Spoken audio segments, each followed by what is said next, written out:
خوش دلی کے ساتھ مسرت کے ساتھ ادا کیا کرتے ہیں۔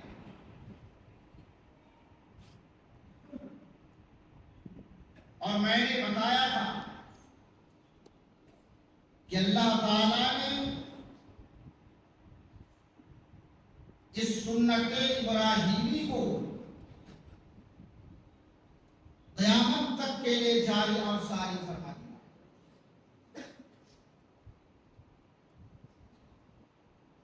اللہ تعالیٰ نے حضرت سیدنا ابراہیم خلیل اللہ علیہ السلام کی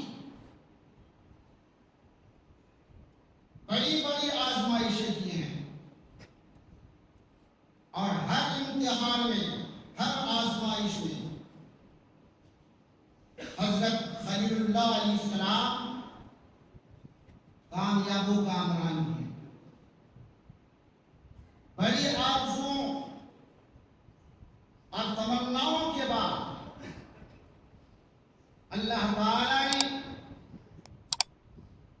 ان کو ایک نہایت ہی حسین و جمیل فرزند عطا فرمایا، جن کا نام اسماعیل رکھا ہے۔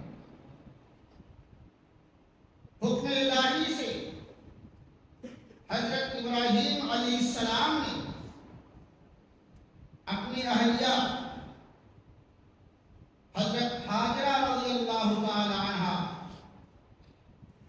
اور فرزند حضرت اسماعیل علیہ السلام کو خانہ کعبہ کی قریب وادی غیر زرع میں سکونت کے لیے حکم فرمایا۔ انہوں نے بیوی بچوں کو وہیں پر رکھا اور اللہ تعالیٰ کی بارگاہ میں دعا کی کہ مولا تعالیٰ، میں نے اپنے بیوی بچوں کو تیرے حوالے کیا، تو اس کی حفاظت فرما۔ اور یہ وہ زمانہ تھا جس وقت مکے میں کوئی آبادی نہیں تھی، کچھ نہیں تھا، جنگل بیابان، آدمیت کا نام و نشان نہیں تھا۔ اور یہ دعا کرنے کے بعد حضرت ابراہیم پلٹے تو حضرت حاجرہ نے کہا، اے میرے سرتاج، آپ ہمیں اور اسماعیل کو اس جنگل میں اللہ تعالیٰ کی حکم سے چھوڑ کر جا رہے ہیں۔ تو حضرت خلیل اللہ نے فرمایا کہ ہاں، اللہ تعالیٰ ہی کا حکم۔ حضرت حاجرہ نے فرمایا کہ جب اللہ کا حکم یہی ہے تو ہمیں کوئی خوف اور اندیشہ نہیں ہے۔ جو کچھ بھی ساتھ میں کھانے پینے کا انتظام تھا، پانی تھا، سب ختم ہو۔ ماں بھی پیاسی ہے، بچہ بھی پیاسا ہے، پینے کے لیے پانی نہیں ہے۔ حضرت حاجرہ نے جب اپنے نور نظر لخت جگر حضرت اسماعیل کی طرف نظر کیا تو دیکھا کہ پیاس کی شدت کی وجہ سے بچے کا ہونٹ سوکھا جا رہا ہے۔ آپ ذرا سوچیں کہ ایک ماں کے سامنے بچہ جب بھوک اور پیاس سے تڑپے تو ماں کا کیا حال ہوگا؟ ماں پر کیا گزرے گی؟ حضرت حاجرہ نے بھی اپنے نور نظر کے پیاس کو دیکھا، پیاس کی شدت کو دیکھا، پریشان ہو گئی، بے چین ہو گئی، بے قرار ہو گئی۔ اور کسی ہم صفا اور مروہ کہتے ہیں، حضرت حاجرہ رضی اللہ تعالی عنہا پانی کی تلاش میں صفا اور مروہ کے درمیان چکر لگاتی ہیں۔ صفا پہاڑی سے دوڑی، مروہ پر پہنچی، پھر پیچھے پلٹ کر دیکھتی ہے کہ کہیں میرے بچے کو کوئی جنگلی جانور نہ اٹھا لے، پھر پلٹ کر آتی ہے، پھر پانی پانی کی تلاش میں دوڑتی ہے، اس طرح پانی کی تلاش میں اور بچے کی محبت میں حضرت ہاجرہ نے 7 چکر لگائے، 7 چکر لگایا، لیکن جب 7ویں مرتبہ صفا پر پہنچی تو کیا دیکھا؟ حضرت اسماعیل علیہ السلام پیاس کی شدت سے ایڑیاں جس زمین پر رگڑے تھے وہاں پر ایک صاف شفاف پانی کا چشمہ ہوا، نہ برسات کا موسم ہے، نہ وادیوں میں پانی ہے، نہ تالاب ہے، لیکن حضرت اسماعیل علیہ السلام جہاں پر ایڑیاں رگڑ رہے تھے وہاں دیکھا تو پانی کا چشمہ ہوا ہے۔ حضرت ہاجرہ رضی اللہ تعالیٰ عنہا دوڑتی ہوئی گئی تو دیکھا کہ پانی ابلتا چلا جا رہا، اور اس قدر پانی ابل رہا ہے کہ پھیلنے لگا چاروں طرف۔ حضرت ہاجرہ رضی اللہ تعالیٰ عنہا دھول مٹی سے اس پانی کا گھیرا بندی کرتی ہے اور اپنی زبان میں کہتی ہے زمزم، یعنی اے پانی رک جا رک جا، ٹھہر جا ٹھہر جا۔ آج بھی وہی آب زمزم ہے، ساری دنیا کے حجاج اور وہاں کے باشندے پیتے ہیں۔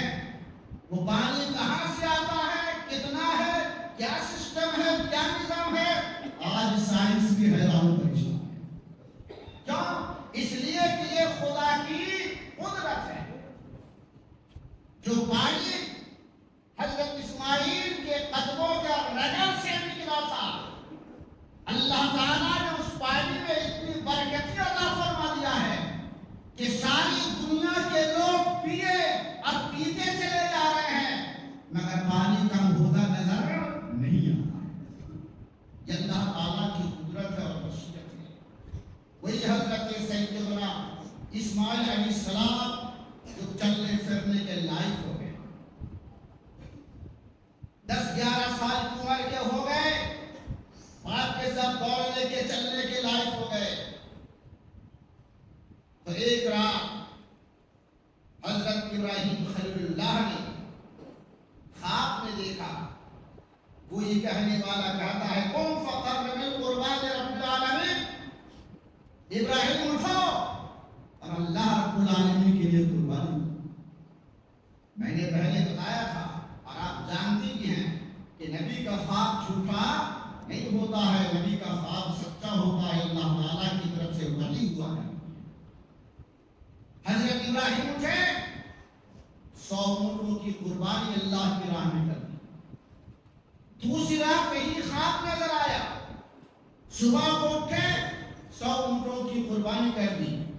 تیسری رات یہی خواب نظر آیا، عرض کیا کہ مولا تو کس چیز کی قربانی طلب کرتا ہے اپنے بندے ابراہیم سے، اپنے بندے ابراہیم سے کس چیز کی قربانی طلب کرتا ہے؟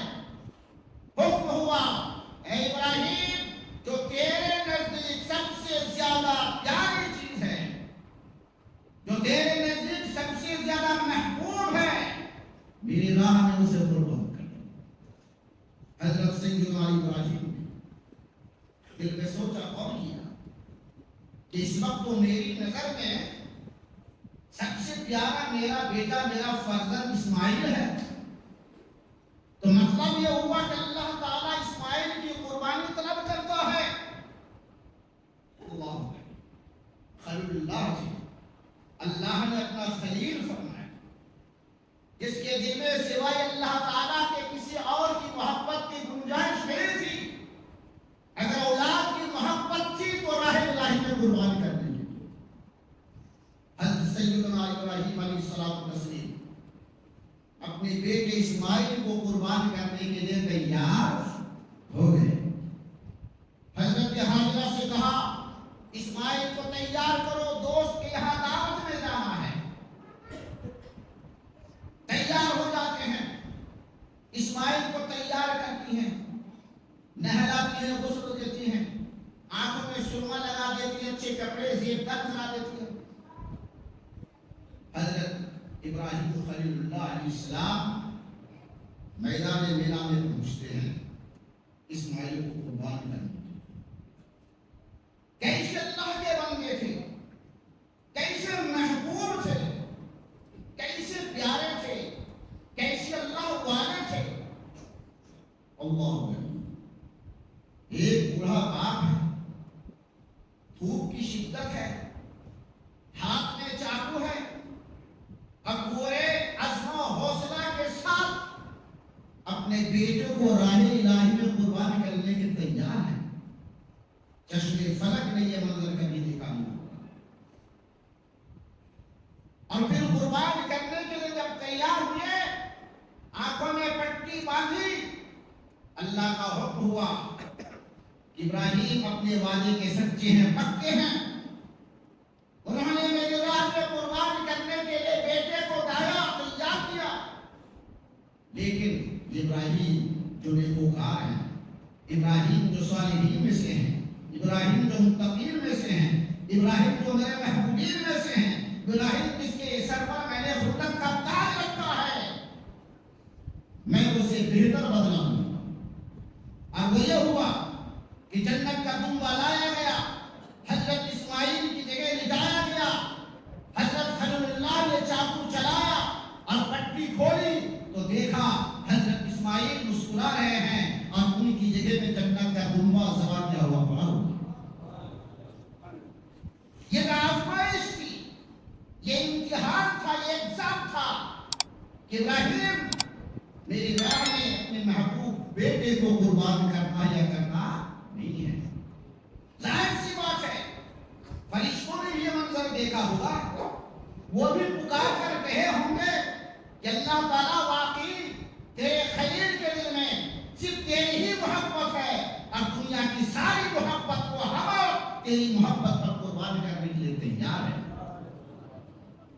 وہیں سے حضرت ابراہیم علیہ السلام و تسلیم کی یہ سنت جاری ہوئی۔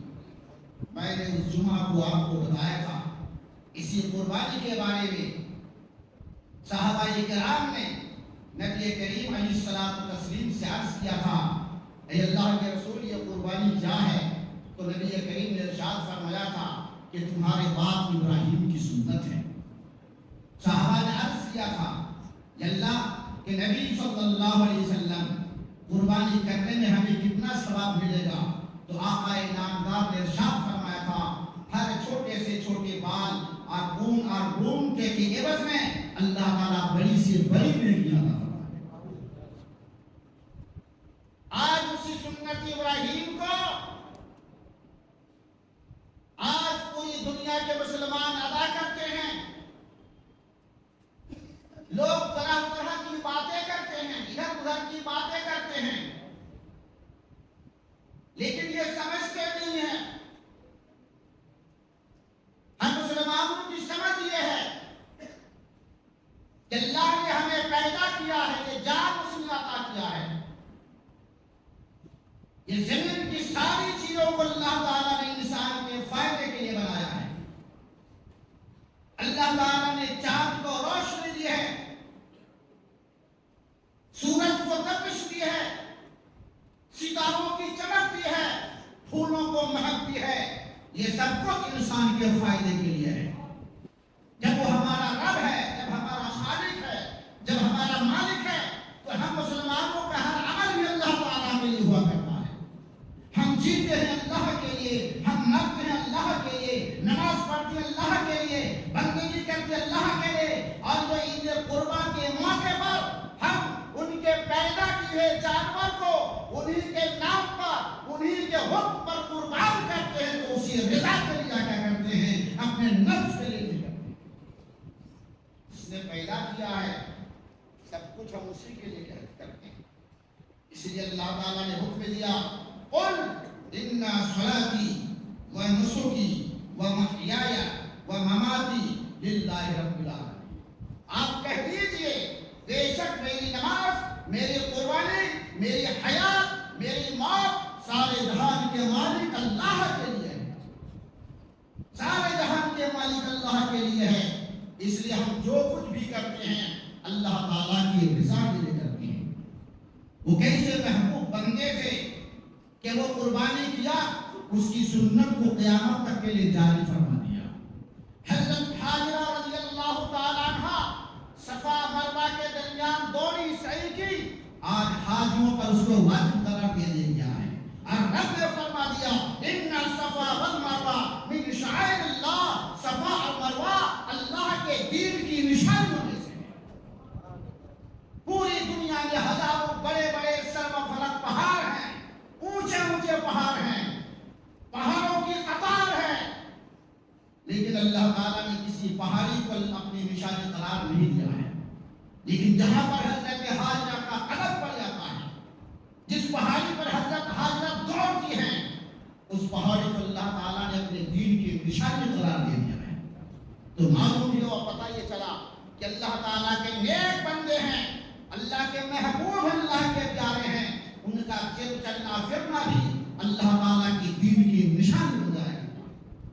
تو میرے دوستو، 10ویں ذی الحجہ کو ہم لوگ قربانی کرتے ہیں، حاجی لوگ وہاں پر بھی حج کرتے ہیں، تو ہم کیا کرتے ہیں؟ عیدگاہ جاتے ہیں یا محلے کی مسجدوں میں جاتے ہیں نماز پڑھنے کے لیے، ہے نا؟ بولو بھائی، یہی نہ کرتے ہیں؟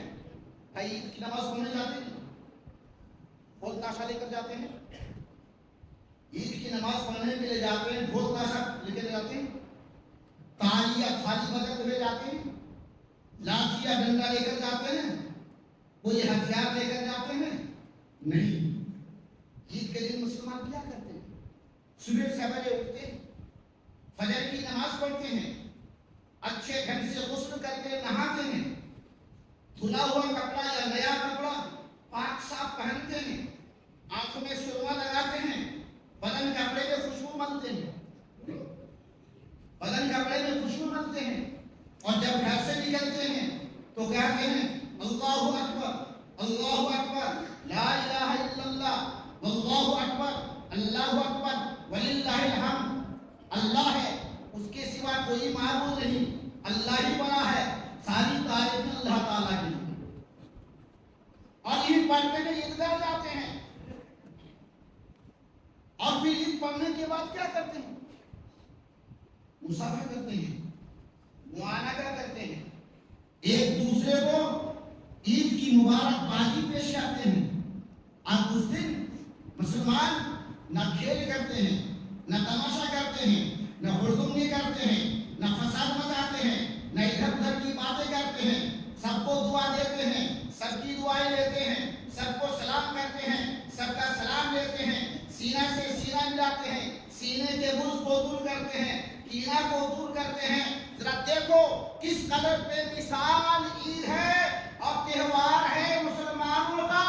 چاہے قربانی کی عید لے لو، چاہے عید الفطر روزے کی عید لے لو، کوئی ہڑدنگی نہیں ہے، کوئی طبلہ بجاتے نہیں ہے، کوئی باجا گاگا نہیں بجاتے ہیں، کوئی جو ہے دھول مٹی سے کھیلتے نہیں ہے، پاک صاف ہو کر جاتے ہیں، مبارکباد دیتے ہیں، سلامتی کی دعا کرتے ہیں، سلامتی کی دعا کرتے ہیں۔ کیوں؟ اس لیے کہ یہ لوگ دنیا والے نہیں ہیں، اللہ والے ہیں، اللہ کے لیے نکلتے ہیں اور اللہ کے لیے سب کچھ کیا کرتے ہیں۔ ایسا بے مثال تہوار، ایسی بے مثال عید، ایسا بے مثال خوشی کسی اور مت میں آپ کو نہیں مل سکتی ہے جو عید اور تہوار مسلمان بے مثال انداز میں منایا کرتے ہیں۔ اس لیے کہ ہمارا رب ہمارا اللہ ہے، اور ہمیں ان مبارک دنوں میں، ان خوشیوں کے دنوں میں مستی کرنے سے منع کیا ہے، باجا بجانے سے منع کیا ہے، گاجا سے منع کیا ہے، ہڑدنگے سے منع کیا ہے، بلکہ پیارے آقا نے ارشاد فرمایا ہے المسلم من سلم المسلمون من لسانه و یدہ۔ کامل مسلمان وہ ہے جس کے ہاتھ اور زبان سے کسی مسلمان کو تکلیف نہ پہنچے۔ ایک روایت میں آیا ہے کامل مسلمان وہ ہے جس کے ہاتھ اور زبان سے کسی انسان کو تکلیف نہ پہنچے۔ اس لیے مسلمان عید کے موقع پر کسی کو بھی تکلیف نہیں دیتے ہیں۔ دیتے ہیں؟ کسی کو بھی تکلیف نہیں دیتے ہیں، چاہے مسلم ہو چاہے غیر مسلم ہو، ایک خدا کا ماننے والا ہو یا ماننے والا نہ ہو، مسلمان وہ ہوتا ہے جس کی زبان سے کسی کو تکلیف نہیں پہنچتی ہے، جس کے ہاتھ سے کسی کو تکلیف نہیں پہنچتی ہے۔ یہی اسلام کا درس ہے، یہی جناب محمد رسول اللہ کا پیغام ہے، یہی ہمارے خدا نے ہمیں سبق دیا ہے، اور ہم مسلمان اسی راستے پر چل رہے ہیں جو پیارے مصطفیٰ نے ہمیں راستہ دکھایا ہے۔ اللہ تعالیٰ ہم سب کی قربانی کو قبول فرمائے۔ اللہ تعالیٰ ہم سب کو سنت ابراہیمی پر، سنت مصطفی پر عمل کرنے کی توفیق عطا فرمائے، اور اللہ تعالیٰ ہم سب کے ایمان کو محفوظ رکھے، ساری دنیا کے مسلمانوں کی ایمان کو محفوظ رکھے، آمین۔ وآخر دعوانا ان الحمد للہ رب العالمین۔ السلام علیکم۔